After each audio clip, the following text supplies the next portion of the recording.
You mentioned Chris Jericho. How is it with working with him? I've heard that you're a big wrestling and WWE fan, and so am I. So I Yeah. gotta ask, how was it working with Chris? Oh, he's the best. I got a kick out of it. I like to joke that like, I came to set because my brother James and I grew up watching WWF before it was WWE. Yeah, same.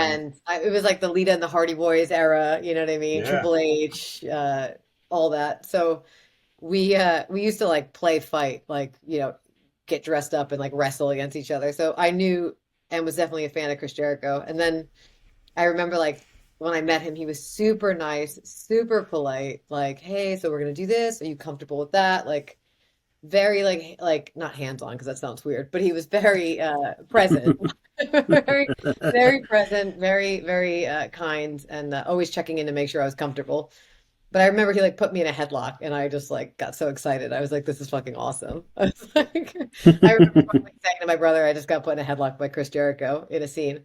Um, but yeah, it's funny though. Chris and I officially met, and by officially I mean like with my actual face. I think in Austin at the Fantastic Film Festival, and he was laughing because he's like, "I'm gonna probably be staring at you, but I've never actually like met you without the prosthetic on."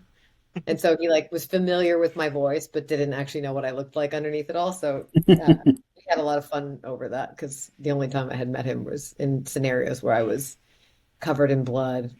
horrible Right. face prosthetic, and like, attacking him in some manner. Well, he's still very much involved with AEW. Maybe we'll see you on AEW television sometime. That would be hilarious.